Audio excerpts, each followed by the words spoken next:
Assalamualaikum warahmatullahi wabarakatuh. Alhamdulillahirabbil alamin. Wassalatu wassalamu ala asyrafil anbiya'i wal mursalin wa ala alihi wa ashabihi ajma'in. Raditu billahi rabba wa bil islami dina wa bi Muhammadin nabiyya wa rasulah. Rabbi shrah li sadri wa yassir li amri wahlul 'uqdatam min lisani yafqahu qawli. Allahumma ja'al jam'ana hadza jam'an marhuma wa tafarruqana min ba'dihi tafarruqan ma'suma. Kaum muslimin dan muslimat sidang jamaah subuh yang dirahmati Allah. Di dalam Al-Qur'an itu ada sebuah lafaz yang artinya bisa beda-beda. Jadi lafaz itu kalla. Kalla di dalam Al-Quran itu ada beberapa gaya bahasa ini yang digunakan oleh Allah dalam Al-Quran, tapi memiliki makna yang berbeda. Kalla itu bisa saja menolak segala sangkaan manusia. Jadi ada manusia menganggap hartanya itu bisa membuat dia kekal selama-lamanya. Ada yang menganggap bahwa hartanya itu bisa membawa dia bahagia. Maka dijawab oleh Allah dalam Al-Quran, kalla la yumbadanna fil hutamah. Tidak benar itu, kata Allah. Ia menganggap hartanya bisa membuat dia bahagia, bisa membuat dia kekal. Kalla, kata Allah, tidak benar itu. Ya, ini yang pertama. Yang kedua, kalla itu bisa juga artinya benar, artinya kalla itu untuk taukid, untuk menguatkan. Mana contohnya? Kalla innal insana layatgha. Benar bahwasanya manusia itu ingkar. Manusia itu sudah melebihi batas. Ini kalla yang kedua. Kalla yang ketiga itu artinya tetapi. Ya. Tetapi manusia, ya ini yang akan kita bahas sekarang ini. Kalla yang jenis yang ketiga. Walaupun dia masuk ke dalam kategori yang ketiga, ada penafsir mengatakan kalla yang ada di sini itu bisa juga masuk yang pertama, kedua, dan ketiga. Ini kalla ini itu menjawab pertanyaan-pertanyaan dan sanggahan-sanggahan yang diutarakan pada ayat sebelumnya. Jadi artinya apa? Manusia itu, kata Allah, kalau Allah menginginkan, manusia bisa diciptakan dengan berbagai bentuk. Atau kata Imam As-Sa'di, sejelek-jelek bentuk bisa Allah ciptakan manusia. Seperti kita bahas kemarin itu, fi surati kalbin wa khinzir, kata Imam As-Sa'di dalam tafsir beliau. Bisa saja manusia itu dibentuk dalam binatang haram, anjing dan babi, katanya, tetapi tidak mau. Di dalam Al-Quran ada dua ayat, memang cuma dua ayat saja. Innallaha ladzu fadlin 'alan nas. Tidak kita jumpai di ini kecuali dua ayat saja. Allah Subhanahu wa taala ladzu fadlin 'alan nas. Allah sayang sekali kepada manusia. Allah memberikan kelebihan kepada manusia, tapi sayangnya manusia tak tahu diri, tak tahu diri dia. Ya. Ini cuma dua ayat dalam Al-Quran. Innallaha ladzu fadlin 'alan nas walakinna aktsaran nasi la yashkurun. Mereka tidak mengenal siapa itu Allah Subhanahu wa taala. Jadi makanya cara untuk mengenal Allah bagaimana? Maka kita belajar tauhid, ya. Maka kan banyak ilmu, ada ilmu fikih. Fikih untuk apa? Supaya kita bisa beribadah, muamalah dengan Allah, muamalah dengan manusia, berinteraksi ini, interaksi sosial, bagaimana jual beli, itu diatur dalam fikih. Bagaimana mengenal Allah Subhanahu wa taala, diatur di dalam tauhid. Karena masalah keyakinan ini, Pak. Kemudian bagaimana akhlak juga diatur dalam tasawuf. Akhlak tasawuf, ya. Kaum muslimin sedang jamaah yang dirahmati Allah. Maka tidak memadai kalau kita belajar satu ilmu saja, tidak. Jadi artinya apa? Ilmu-ilmu yang lain mendukung semuanya supaya apa? Kita bisa mengenal Allah Subhanahu wa taala, bisa berinteraksi sosial dengan masyarakat dan berinteraksi sosial dengan Allah Subhanahu wa taala. Dan syarat diterimanya amal ibadah itu dikatakan sebagai amal saleh, salah satu syaratnya adalah punya ilmu. Ya. Maka ibadah kita ditolak kalau tidak punya ilmu. Maka begitu banyak orang salat, begitu banyak orang berpuasa tapi tidak punya ilmu. Bagaimana tidak punya ilmu? Dia asal puasa saja, dia tidak tahu kalau ini bisa mengurangi pahala puasa. Ngomongin orang bisa mengurangi pahala puasa. Bahkan pahala puasa tidak ada sama sekali. Dia tidak punya ilmu ke situ. Yang dia tahu apa? Puasa itu menahan lapar dan haus saja, itu saja. Yang dia tahu salat itu ambil wudu, salat itu saja. Dia tidak mau tahu bagaimana ilmu cara berwudu, tidak mau tahu dia. Dia tidak mau tahu bagaimana Fatihah yang benar. Dia tidak mau tahu bagaimana rukuk yang benar. Yang jelas yang penting salat, yang penting ikhlas ibadah karena Allah. Tidak cukup dengan ikhlas saja. Jadi artinya harus ada dua-dua, ikhlas dan punya ilmu. Apa saja. Sekarang kan sudah mudah, banyak dijual buku-buku, banyak PDF di dalam Android itu. Kita perlu buku apa? Bisa kita download ya. Buku panduan apa misalnya? Panduan puasa, panduan salat, panduan wudu, ada fikih wudu, fikih salat. Fikih apa lagi? Banyak itu di dalam. Fikih muamalah banyak sekali. Jadi supaya apa? Amal ibadah kita itu diterima oleh Allah Subhanahu wa taala. Ibadah yang berdasarkan ilmu. Tapi banyak juga orang yang berilmu, ya nih. Makanya pertama sekali dalam sebuah hadis, orang yang pertama sekali dimasukkan ke dalam neraka oleh Allah adalah orang-orang yang berilmu. Ya nih banyak. Jadi ada 3 orang. Ada orang yang berilmu. Ketika itu Allah menyuruh kepada malaikat untuk mengambil orang ini. Ditanya oleh Allah, "Fima amilta?" Kamu buat apa namanya dengan ilmu yang sudah kamu ketahui? Saya mengerjakan ini ikhlas karena Engkau ya Allah. Saya buat ini ikhlas karena Engkau ya Allah. Saya mengajarkan manusia ikhlas karena Engkau ya Allah. Dijawab oleh Allah, bohong kamu. Kamu melakukan sesuatu liyuqalu annaka alim, supaya kamu itu dipuji oleh orang lain dan dikatakan kamu orang alim, kamu orang hebat, kamu orang sufi. Ketika itu Allah memerintahkan kepada malaikat, ambil di mukanya, pegang mukanya, lemparkan ke dalam neraka.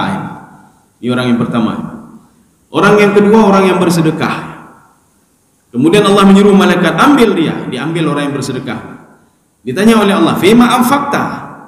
Apa yang kamu infakkan itu? Saya berinfak demi Engkau ya Allah. Saya membantu si fulan demi Engkau ya Allah. Allah menjawab, kadzabta, bohong kamu. Kamu melakukan itu liyuqalu annaka jawad. Kamu membantu orang lain supaya orang lain mengatakan kamu itu hebat, kamu itu orang dermawan. Maka Allah memerintahkan kepada malaikat, ambil mukanya, pegang di mukanya, lemparkan ke neraka, kata Allah. Ini sebelum yang lain dihisab itu Pak. Mereka ini sudah duluan dimasukkan ke dalam neraka oleh Allah. Yang ketiga, orang yang berjihad di jalan Allah. Dia berjihad. Ditanya oleh Allah, fima amilta? Kamu lakukan apa?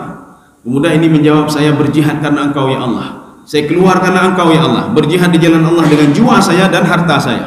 Allah mengatakan, kadzabta, kamu bohong, kata Allah. Ketika itu Allah menyuruh kepada malaikat, ambil orang ini, lemparkan ke dalam neraka. Ya. Jadi walaupun ada ilmu juga, tetapi karena tidak ikhlas karena Allah. Nah, jadi harus seimbang itu Pak. Ikhlas, ilmu harus seimbang.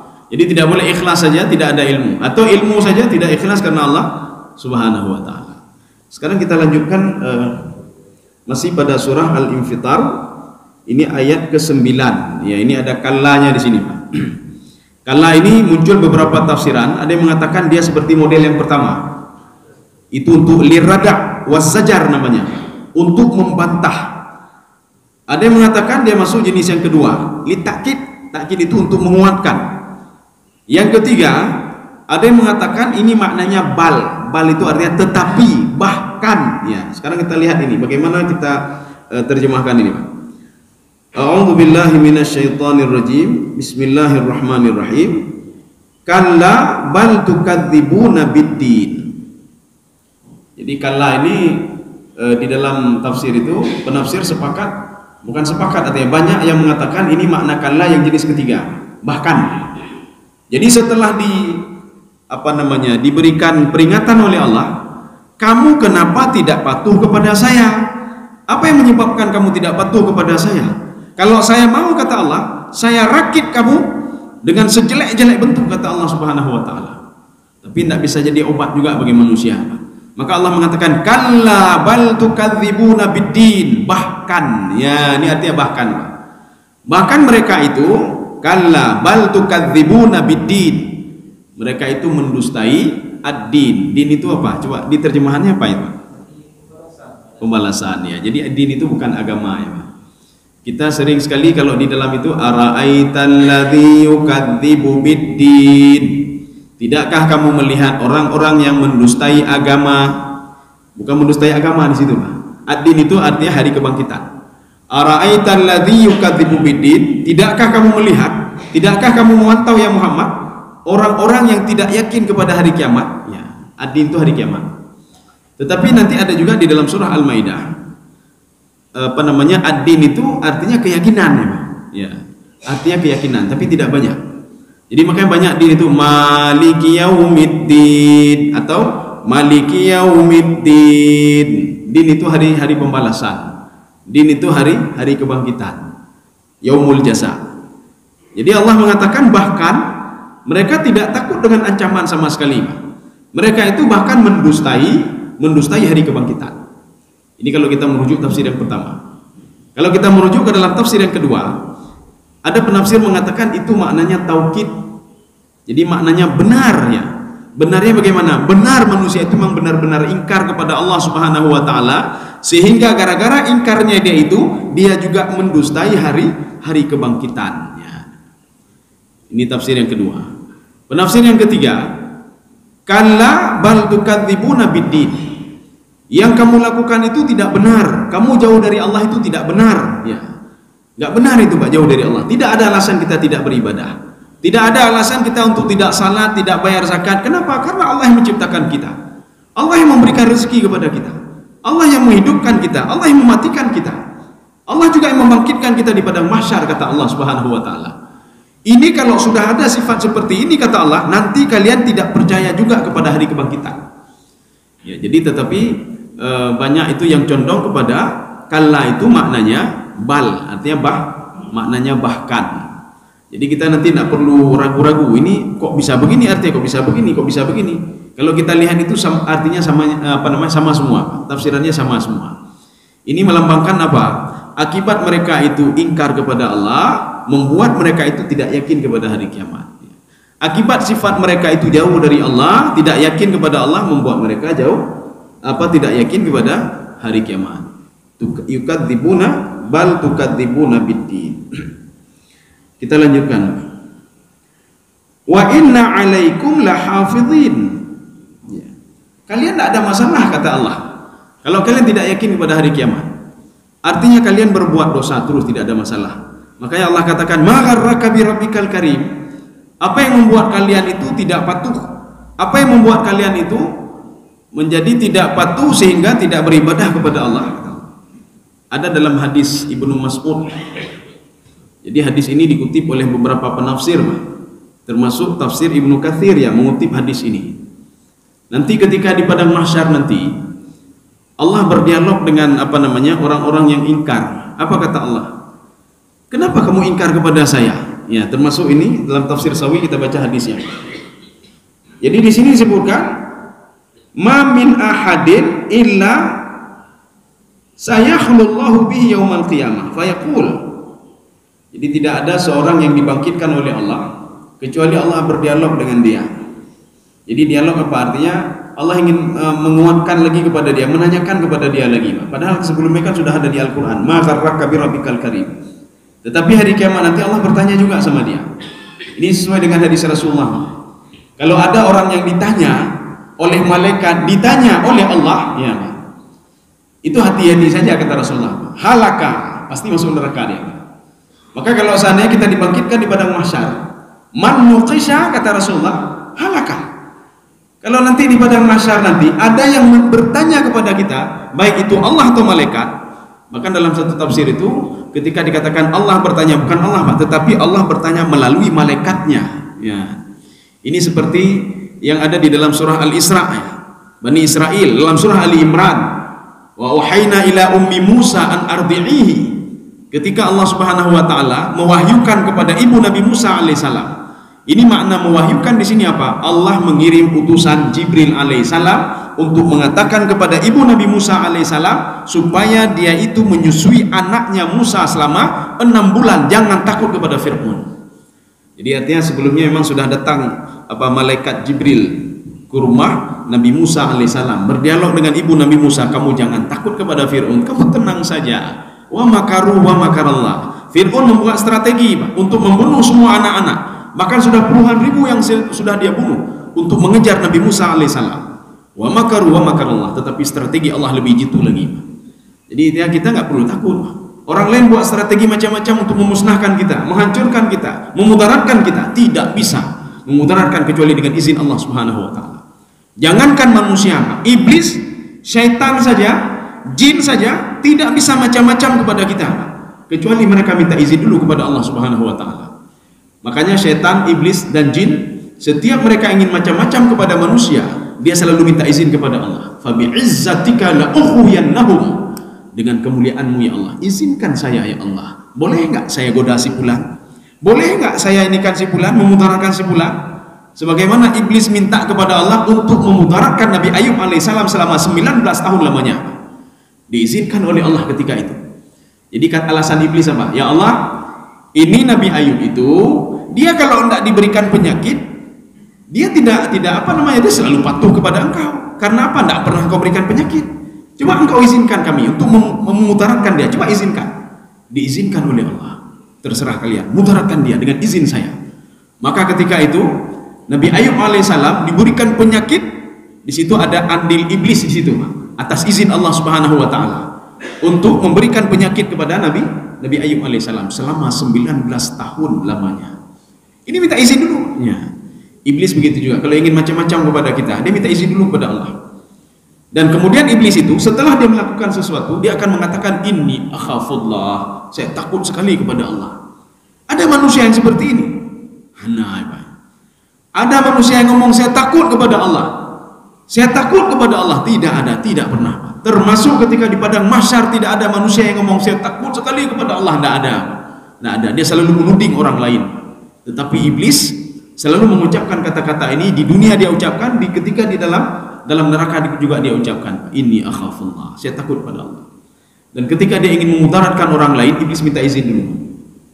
Kita kalau ingin ghibah orang lain, minta izin enggak pada Allah? Hana dah berdoa, ya Allah nepu izin lu ya Allah lu ghibah di bulan bu ya. Ya Allah nepu izin lu ya bu. Hana ya. Kalau kita lihat mana lebih bagus Pak ya, iblis sama manusia ya, kalau lihat dari segi itunya ya, jadi artinya kita takut juga nanti seperti iblis Pak. Artinya apa? Lebih parah dari iblis, itu yang kita takutkan. Kaum muslimin sedang jemaah yang dirahmati Allah, dan kita ini selalu menyalahkan iblis, selalu nanti Pak. Pada iblis dulu yang kena salah iblis Pak. Padahal yang pembuatnya kita sendiri Pak. Semua kita salahkan iblis Pak. Sedikit-sedikit iblis, kenapa mencuri? Iblis goda saya. Kenapa begini? Iblis, semua iblis Pak. Padahal diri kita sendiri Pak. Kaum muslimin sedang jemaah yang dirahmati Allah. Jadi Allah mengatakan wa inna alaikum lahafidhin. Ini ada kata-kata penguatan di sini Pak. Taukid itu menguatkan Pak. Menguatkan statement Allah Subhanahu wa taala. Allah mengatakan benar di antara kalian itu, di setiap kalian ada 2 malaikat yang terus menjaga kalian.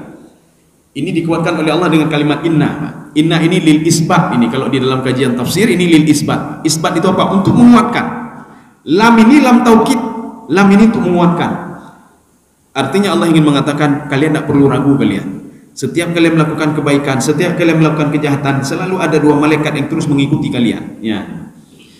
Bahkan di dalam tafsir Sawi, beliau mengatakan kalau orang kafir itu cuma 2 malaikat saja. Kalau orang mukmin, dalam tafsir Al-Baydawi ada 2 malaikat lagi, malaikat hafadzah namanya, menjaga apa? Terus dijaga, terus dijaga. Makanya nanti 2 malaikat hafadzah ini, ketika seseorang ingin melakukan kejahatan, kadang-kadang dia berbisik, jangan buat itu, jangan buat itu. Ya, nih. Tapi kalau kita merujuk ke dalam tafsir Baydawi, beliau mengatakan 4 malaikat, 2 malaikat hafadzah, 2 malaikat penjaga.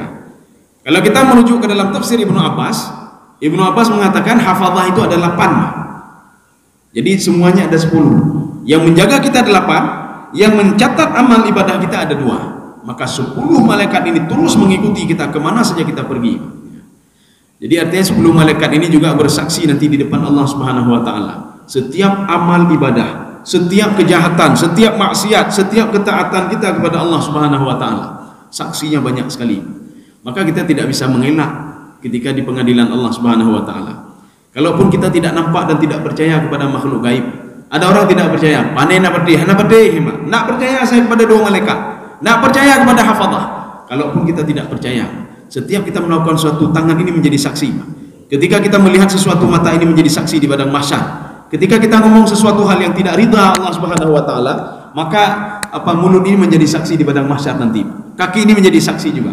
Kita pergi ke masjid, kaki menjadi saksi juga di padang mahsyar. Kalau kita pun tidak yakin sama yang lain. Mana buktinya? Yauma idzin tuhadditsu akhbaraha. Jadi pada hari kiamat itu, yang kita anggap benda itu benda mati, dinding, tangan, kita anggap benda mati, Pak. Dia menjadi saksi kita ketika nanti di padang mahsyar nanti. Kita berbuat jahat, kita berbuat baik, ini menjadi saksi semuanya. Ini maknalah hafidhin. Hafidhin itu penjaga. Makanya Allah Subhanahu wa taala ketika berdialog dengan malaikat, ini pada hadis pertemuan yang lalu ini, Pak. Hadis pertemuan yang lalu. Ketika berdialog dengan malaikat, malaikat membawa amal ibadah manusia. Apa kata Allah kepada dua malaikat? Kamu itu raqibun ala a'malihim. Kamu cuma bisa memantau gerak-gerik anggota tubuhnya. Ketika dia bersedekah, dia bangun tengah malam, dia membaca Al-Quran, dia menghafal Al-Quran, itu saja bisa kamu deteksi. Tetapi tugas saya, kata Allah, raqibun ala qulubihim. Saya menjaga hati mereka. Makanya nanti jangan kalau kita macam-macam hati itu sudah semua dideteksi oleh Allah Subhanahu wa taala. Dan hati ini akan dibongkar nanti di padang mahsyar nanti. Jadi dibongkar apa-apa saja yang ada dalam hati kita. Kita dengki kepada orang lain, kita tawadhu, kita sabar dan lain sebagainya. Kaum muslimin sedang jemaah yang dirahmati Allah. Ini ada hadis tadi, kita lanjutkan lagi ya. Jadi ketika seorang itu ketemu dengan malaikat, malaikat bertanya kepada dia atas perintah Allah Subhanahu wa taala. Tidak ada satu orang pun yang tidak ditanya oleh Allah. Ini maksudnya apa? Yang bermasalah ya. Yang bermasalah tidak ada yang ditanya. Berarti artinya kalau ditanya oleh Allah, man nuqisha halaka. Yang ditanya hati-hati, kata Rasulullah, dia akan hancur. Maksudnya apa? Akan dimasukkan ke dalam neraka. Tetapi kalau tidak ditanya apa-apa, kamu beres, jalan terus, kamu jalan terus, kamu jalan terus, beresnya beres. Sekarang masalah yang tidak beres ini, dan ditanya oleh Allah, apa pertanyaannya? Fayaqulu ya ibnu Adam ma gharraka bi, wahai ibnu Adam, wahai keturunan Adam, apa yang menyebabkan kamu itu ingkar kepadaku? Apa yang menyebabkan kamu itu tidak mau beribadah kepadaku? Ini pertanyaan pertama. Walaupun manusia tidak bisa menjawab, dia diam saja. Walaupun sebagian nanti menyalahkan iblis, dia salahkan iblis, itu gara-gara iblis, itu gara-gara ini, gara-gara itu gara-gara orang tua kami tidak pernah mengajarkan agama kepada kami. Dia protes lagi kepada Allah Subhanahu wa taala. Makanya ketika hari itu, seorang ayah lari dari anaknya. Kenapa dia lari dari anaknya? Supaya tidak dituduh macam-macam sama anaknya. Nanti kalau dia sedang mau beres, dia akan masuk ke dalam surga. Dia beres masuk dalam surga. Tiba-tiba kata anaknya, saya tidak mau ayah saya masuk ke dalam surga, ya Allah. Ya, dia habis nih, baik. Ya, jadi kalau anak ngomong dia itu, saya tidak mau ya Allah. Saya tidak mau beribadah, saya tidak salat, itu gara-gara ayah saya ya Allah. Sebentar lagi akan kau masukkan dia ke dalam surga. Maka mereka semua protes. Maka ketika itu seorang ayah akan lari dari anaknya, seorang suami akan lari dari istrinya, seorang saudara akan lari dari saudaranya. Supaya apa? Dia tidak dituding macam-macam oleh orang itu, sehingga membawa dia itu dimasukkan ke dalam neraka. Ini yang pertama nih, pertanyaan pertama. Yang kedua, ya bena Adam, madza amilta fima alimta. Kamu kan sudah tahu apa yang kamu lakukan terhadap ilmu yang sudah kamu tahu, kata Allah. Kamu tahu salat itu wajib. Kenapa kamu tidak salat? Kamu tahu puasa itu wajib. Kenapa tidak kamu lakukan? Kamu tahu zakat itu wajib. Kenapa tidak kamu lakukan? Ya. Kenapa tidak bayar zakat? Ilmu kamu sudah ada. Makanya orang yang berilmu itu hukumannya double dibandingkan orang yang tidak punya ilmu. Ada orang punya ilmu, dia melakukan maksiat. Ada satu lagi orang tidak punya ilmu, melakukan maksiat. Memang dua-dua ini berbuat dosa. Tetapi orang yang pertama, dia punya ilmu, tapi dia lakukan juga dosa itu. Makanya orang yang pertama ini lebih dahsyat lagi dibandingkan yang kedua. Mana contohnya? Kata Imam Ghazali begini, kalau seandainya kalian itu melarang harimau, jadi kita punya harimau, kita kurung harimau itu di dalam kandangnya. Jadi harimau minta makan, kamu tidak boleh makan ini, tidak boleh makan ini, tidak boleh makan ini, semua tidak boleh makan. Jadi kita katakan tidak boleh makan kamu. Akhirnya harimau itu tidak makan apa-apa, tidak ada solusi apa-apa. Kita tidak pernah memberikan solusi. Kamu tidak boleh makan daging, solusinya ini, tidak pernah. Sama seperti seorang dia menjaga terus hati, nggak boleh buat maksiat kamu, nggak boleh buat ini kamu, nggak boleh buat ini kamu. Tapi tidak ada solusi apa-apa, tidak ada solusi apa-apa. Nggak boleh buat ini, maka harus buat ini. nggak boleh buat maksiat, maka solusinya buat ini. Nggak boleh buat ini, maka harus buat ini. Orang ini, kata Imam Al-Ghazali, ketika dia berbuat dosa, lebih dahsyat dosanya dibandingkan orang yang tidak tahu apa-apa. Contohnya harimau itu, padahal itu harimau kita dan jinak sekali kepada kita. Tapi karena setiap hari kita katakan, tidak boleh kamu makan daging, tidak boleh makan ini, tidak boleh makan itu, tidak pernah ada solusi. Ketika kita buka kandang harimau itu, tuan-tuannya dimakan oleh dia, tuannya dimakan oleh dia. Ya, jadi artinya sama juga seperti kita melarang hati, tidak boleh gitu, tidak boleh ini, tidak boleh itu, semua tidak boleh dia. Tidak boleh ini, tidak boleh itu, tidak boleh lihat haram, tidak boleh, tapi tidak ada solusi apa-apa. Dia tahu itu haram, tapi solusi tidak ada. Ya, maka ketika nanti dia berbuat maksiat, perbuatan maksiat yang dia lakukan lebih dahsyat dibandingkan orang yang tidak tahu apa-apa. Ya. Maka nanti kita lihat Syekh Bal'am. Syekh Bal'am itu di dalam kajian tasawuf itu sering sekali dimunculkan nama beliau. Bahkan di dalam tafsir pun ada dimunculkan nama beliau. Imam Ghazali sering sekali memunculkan nama beliau sebagai sampel.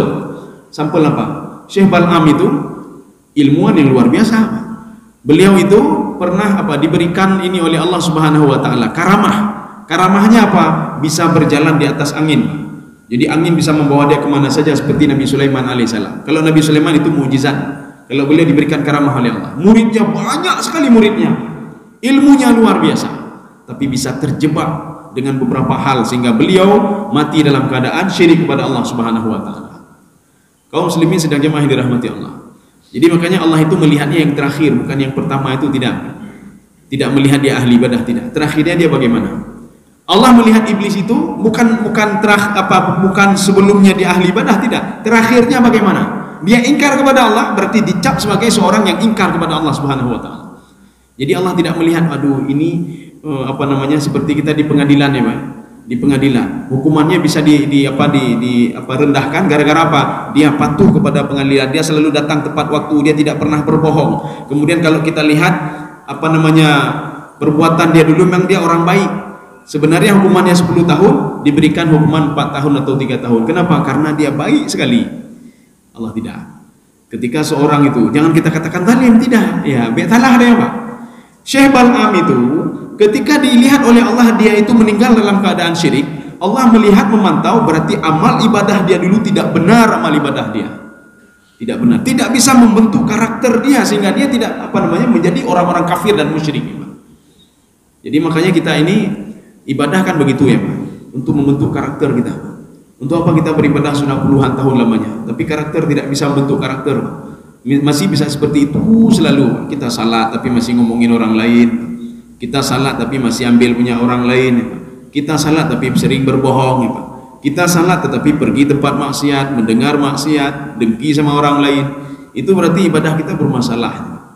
Jadi artinya kita introspeksi diri dulu. Ini kenapa begini? Berarti ibadah kita yang masih bermasalah. Ya. Kaum muslimin sedang jemaah yang dirahmati Allah. Siapa saja dua malaikat itu? Kiraman katibin. Ya. Ini ada yang mengatakan nanti begini, yang salah-salah nih Pak. Ya, kita lihat terjemahan dulu ya. Coba Pak dibaca. Yang mulia atau di sisi Allah dan mencatat pekerjaan-pekerjaan. Apa itu maksud yang mulia di sisi Allah? Kiraman katibin ya. Ini kalau di dalam tafsir Ibnu Abbas, di dalam tafsir Al-Baghawi, beliau mengatakan ini sifat malaikat. Sifat malaikat itu apa? Kiraman, satu. Ya, ini dua malaikat ini. Bukan nanti ini kiraman, ini katibin. Tidak, jangan salah ya Pak. Ya. Kalau dua malaikat itu di dalam Al-Qur'an disebutkan ma yalfidhu min qaulin illa ladaihi raqib atid namanya Pak. Ini raqib, ini atid. Jadi kalau kiraman katibin itu nama malaikat, sifatnya. Bahkan kalau kita merujuk dalam tafsir Jalalain begitu juga, beliau mengatakan sifatul malaikah. Sifat malaikat bagaimana? Kiraman. Kiraman itu apa? Dimuliakan oleh Allah Subhanahu wa taala. Satu. Ada yang mengatakan sifat malaikat itu sering memuliakan Allah Subhanahu wa taala. Maka karena sering memuliakan Allah, dia dimuliakan oleh Allah Subhanahu wa taala. Ya ini. Katibin, dua malaikat ini pencatat. Catat saja dia Pak, catat, tidak mau tahu dia, catat saja. Ini contoh begini.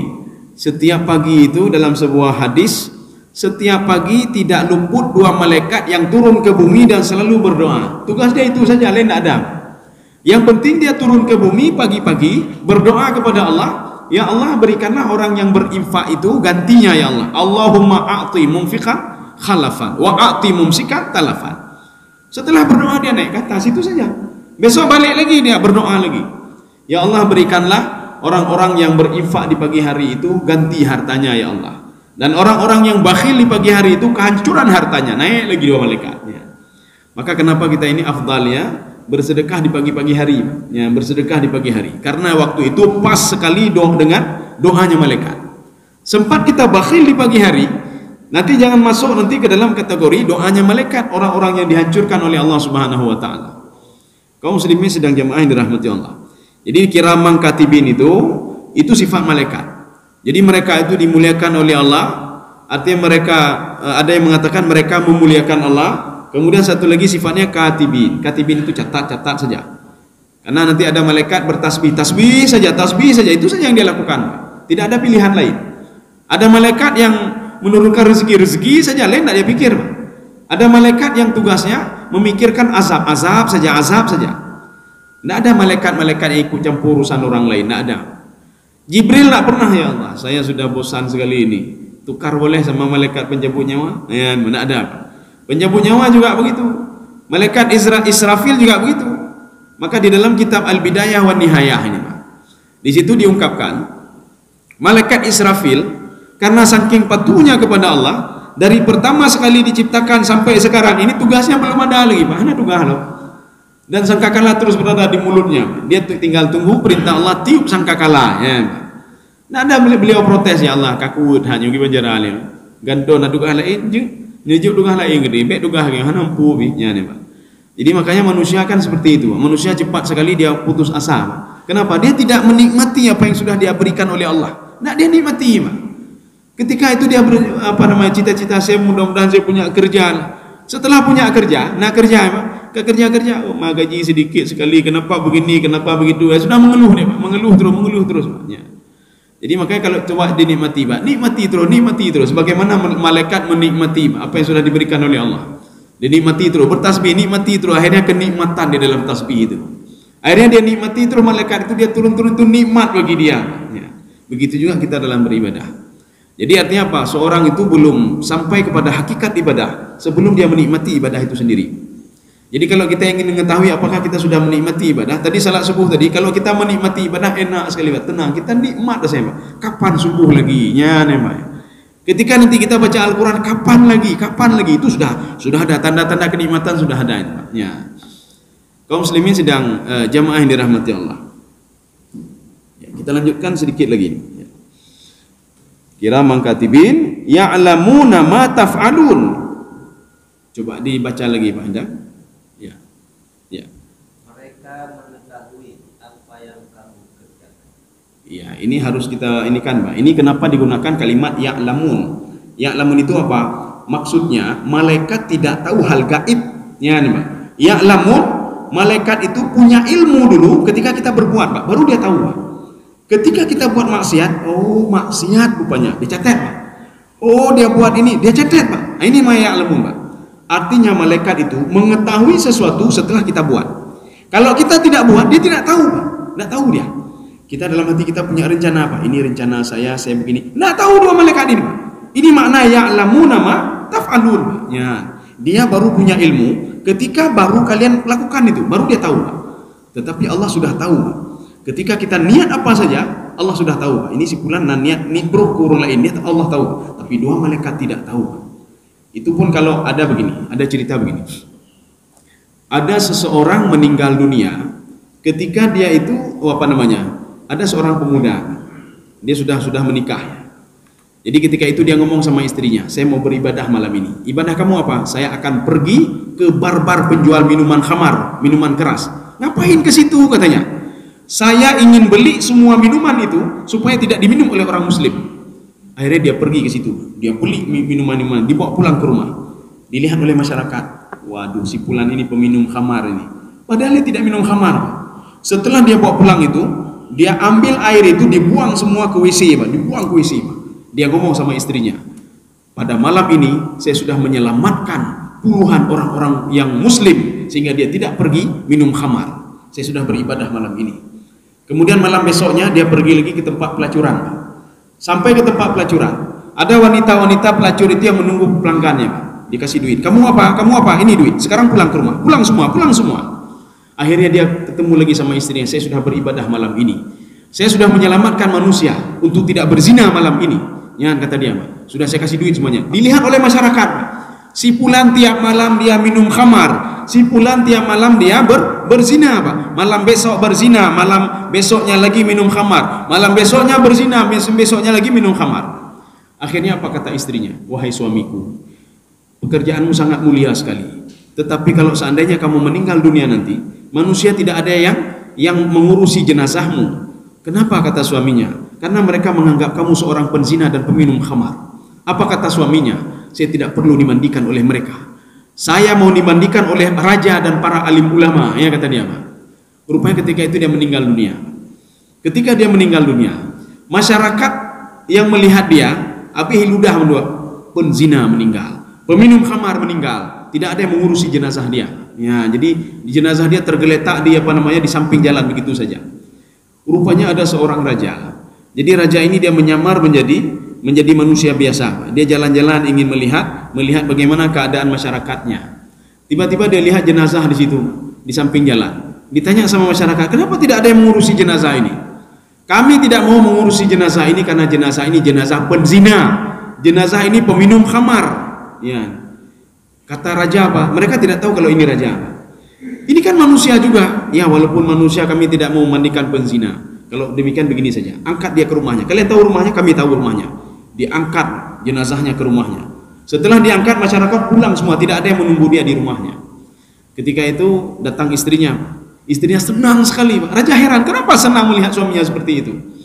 Akhirnya apa? Istrinya mengatakan, alhamdulillah ya Allah, wali engkau sudah meninggal dunia. Waliullah, wali engkau ya.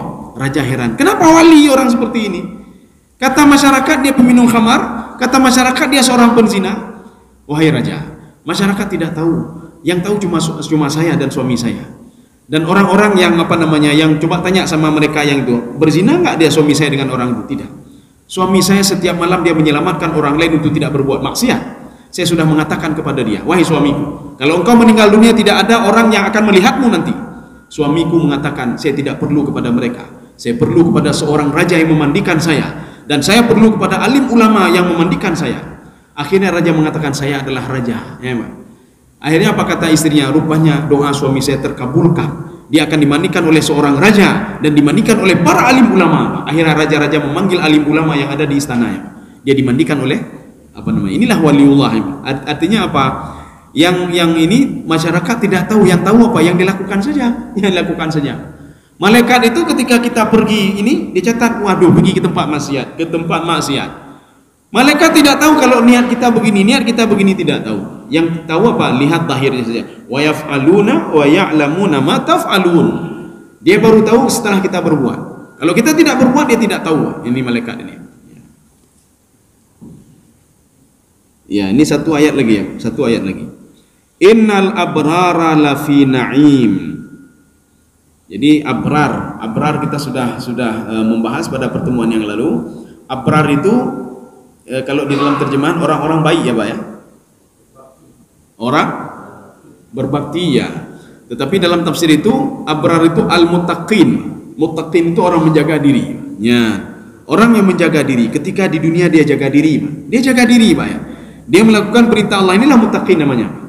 Makanya muttaqin itu di dalam kitab Fathul Bari yang dikarang oleh Ibnu Hajar Al-Asqalani.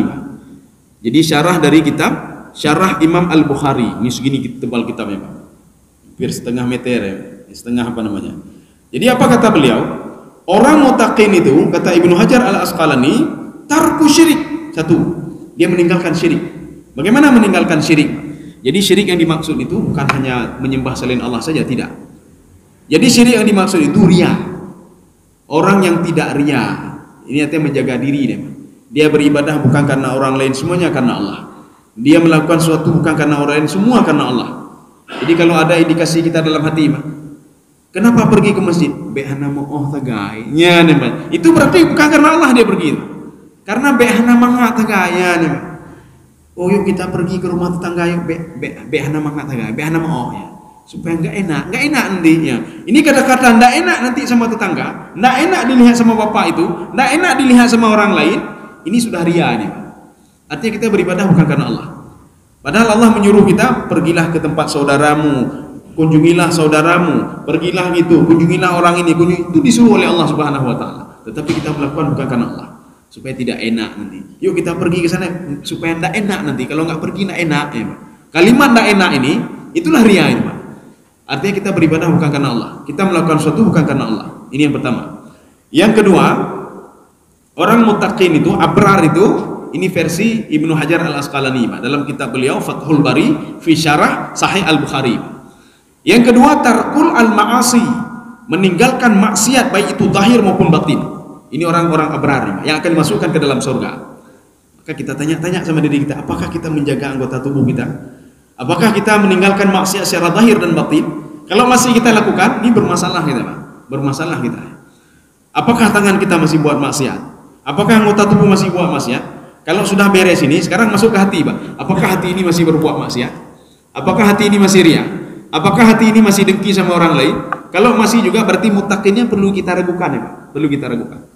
Makanya pendidikan bulan suci Ramadan ini supaya jadi orang muttaqin katanya, Pak. Ya. Makanya lakukan semua apa yang diingini oleh Allah. Maka program yang ada di bulan Ramadan ini, salat berjamaah, baca Al-Quran, berinfak, bersedekah, lakukan semuanya, Pak. Supaya kita ada muttaqin di sini, Pak. Ya. Supaya apa? Hati ini dibersihkan terus dari sifat bakhil, sifat bersihkan terus. Ya, lakukan semua ini. Makanya nanti selain bulan Ramadan tidak ada lagi. Maka manfaatkanlah bulan Ramadan sedemikian rupa. Makanya kalau ada satu orang nanti ketika mau berakhir Ramadan dia sedihnya luar biasa. Aduh, tidak bisa lagi saya dengar Ramadan ini. Bagaimana ini? Sebentar lagi mau habis Ramadan. Tapi ada juga satu kelompok juga, alhamdulillah karena 7 rodu. Ya, besoknya lagi 6 rodu, kali-kali 2 rodu. Ketika pas terakhirnya, alhamdulillah sudah bebas dari penjara. Ini bermasalah juga, Pak. Jadi artinya apa? Berarti dia selama bulan Ramadan itu tersiksa dia, Pak. Tersiksa dia selama bulan Ramadan. Jadi artinya kita apa? Kita nikmati, Pak. Nikmati bulan Ramadan ini. Kita nikmati ibadah itu, Pak. Kita nikmati baca Al-Quran itu. Kalau ada orang tidak berhasil menikmati itu di bulan Ramadan, berarti bermasalah dia, Pak. Bermasalahnya di mana? Coba lihat nanti setelah di bulan Syawal. Coba lihat, Pak. Jadi orang yang tidak menikmati, Pak. Maka kalau puasanya sudah berhasil, semua dia nikmati, Pak. Baca Al-Quran dia nikmati, semua dia nikmati, Pak. Akhirnya membawa ketenangan jiwa dia. Bukan susah. Yo ketika hai nak tarawih lo, susah yang tarawih. Kapalo tarawih lo. Pada rakaat 20 kapalo mati lo. Ya. Berarti berapa 20 mati lo imam. Tapi kalau seandainya dikatakan ada konser di sana, Pak. Di mana? Di mana konser? Ide konser, Pak. Di Harapan Bangsa konser. Konsernya Isya, Pak. Maghrib ke gedung berdiri di situ, Pak. Atau habis asar sudah berdiri dah. Di depan panggung dia berdiri, Pak. Tidak ada apa-apa, tidak ada masalah apa-apa. Sampai jam 10 malam sanggup dia berdiri di depan panggung itu, Pak. Jam 5, 6, 7, 8, 9, 10, 6 jam dia berdiri di depan panggung sanggup. Itu mayang tarawih pedang lebloh menit. Tangkara rupa halo ni, Pak. Padahal setiap ini ada doa lagi. Subhanal malikil ma'budu nama. Kan duduk istirahat lagi, Pak. Setelah doa kan istirahat lagi, Pak. Kalau nonton konser ada istirahat? Hana istirahat, Pak. Hana duduk. Subhanal malikil ma'budu. Hana, Pak ya. Dah melaju, Pak. Berdiri terus tapi hana kuat. Kenapa tidak kuat? Kenapa tidak capek berdiri 6 jam? Karena dia menikmati itu, Pak. Dia nikmati, Pak. Nggak ada terasa lagi dia sudah capek. Kenapa? Karena yang dia tonton itu adalah yang dia senangi, Pak. Idola dia, ya. Mungkin saya sudah pernah saya ceritakan di sini, Pak. Kalau di di Mesir itu, bukan di Mesir saja sebenarnya tidak.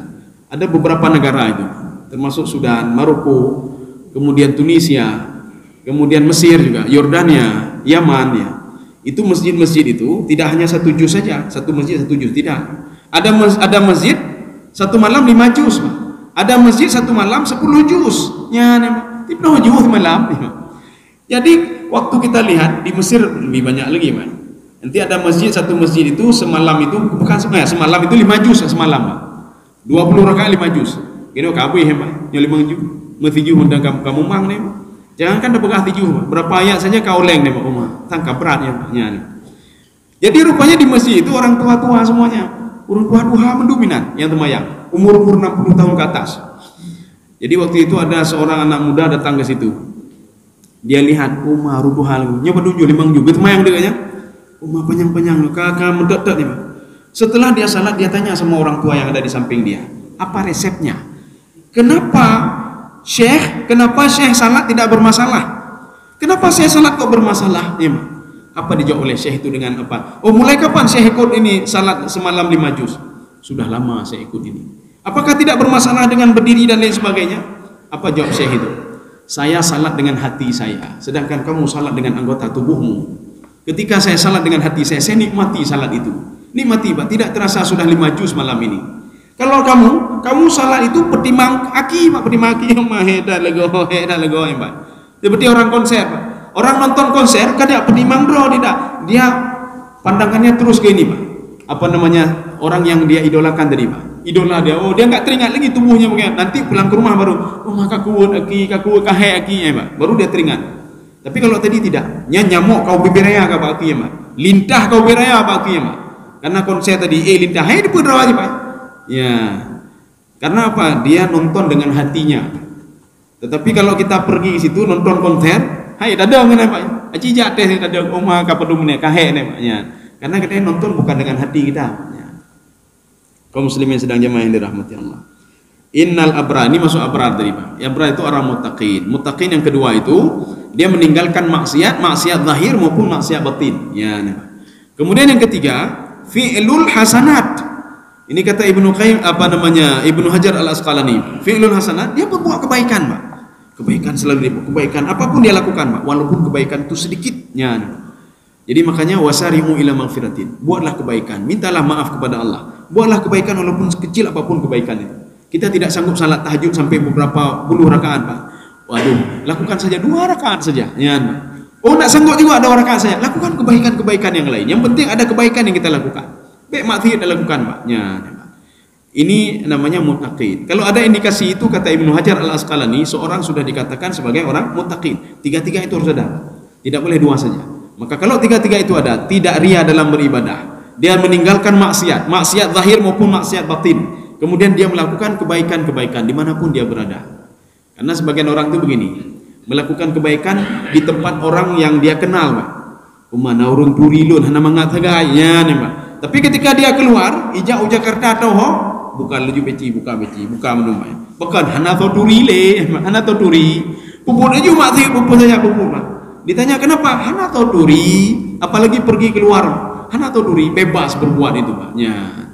Jadi artinya Rasulullah mengatakan kepada Ibnu Abbas, ittaqillaha haitsuma kunta. Bertakwalah kepada Allah dimanapun kamu berada. Di daerah kamu, di tempat yang dikenal oleh orang lain, ataupun di tempat orang lain yang orang lain tidak mengenalmu. Buatlah kebaikan. Bertakwalah kepada Allah. Takutlah kepada Allah dimanapun kamu berada. Innal abrara lafi na'im. Ya, kita sampai ke situ saja. Ini lafi na'im, itu lam taukid. Artinya Allah ingin mentaukidkan, tidak perlu takut. Orang muttaqin itu lafi na'im. Ini berbeda penafsiran. Dalam tafsir Al-Qurtubi apa kata beliau? Orang yang bertakwa itu dia diberikan kenikmatan di dunia dan di akhirat. Di dunia sudah diberikan nikmat. Nikmat apa? Ketenangan jiwa. Enak hidupnya, tenang hidupnya, tidak susah, tenang hidupnya, nikmat di dunia, nikmat di akhirat, Pak. Ketika sakaratul maut diberikan nikmat, di alam barzah diberikan nikmat, ketika dibangkitkan di padang mahsyar diberikan nikmat, ketika dimasukkan ke dalam surga disempurnakan nikmatnya semuanya. Ya, nih, Pak. Tapi ada juga penafsir mengatakan begini, lafi na'im nanti ketika di alam barzah baru diberikan nikmat, disempurnakan nikmat. Sekarang belum, Pak. Kita masih ada beribadah, kita dituntut untuk ini, dituntut itu, dituntut banyak tuntutannya Allah Subhanahu wa taala. Disuruh beribadah, disuruh buat ini, disuruh buat itu. Nanti dapat pahala kapan? Ketika di alam barzah, ketika dibangkitkan di padang mahsyar, ketika manusia itu dimasukkan oleh Allah ke dalam surga. Jadi nanti pertemuan selanjutnya kita lanjut kelompok yang kedua, ya, Pak. Orang fujar nih, pembuat dosa, ya, Pak. Kalau tadi orang yang baik, orang muttaqin. Mungkin ada pertanyaan atau tidak usah lagi? Bagaimana? Satu saja kalau enggak.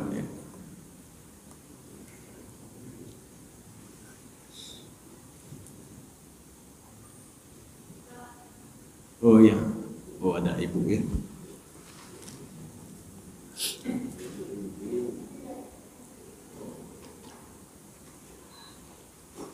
Assalamualaikum warahmatullahi wabarakatuh. Waalaikumsalam.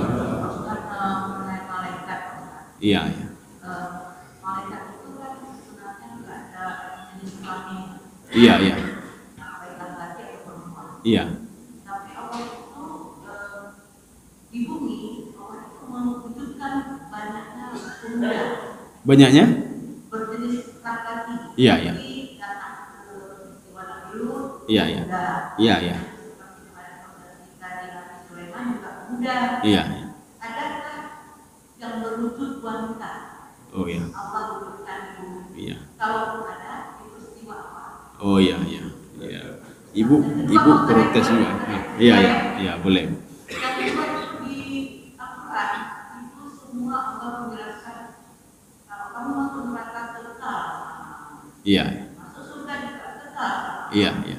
Di surat Al-Fatihah ayat 16 juga sebutkan mereka tidak mungkin keluar dari neraka. Iya. Berarti Allah itu tegas. Iya. Tapi kok ada Pak Ustaz? Setelah masuk neraka setelah neraka keluar neraka. Iya. Itu yang menegaskan itu di mana? Oh iya, iya. Yang lebih jelas karena Quran itu tegas. Iya, iya. Firman Allah itu tegas. Iya, iya. Waalaikumsalam. Bani Israel mereka mengatakan malaikat itu banatullah. Ini kata Bani Israel. Malaikat itu anak perempuannya Allah katanya. Ya, ini kata Bani Israel. Dari mana mereka tahu? Karena ada malaikatun, ada tak marbutah.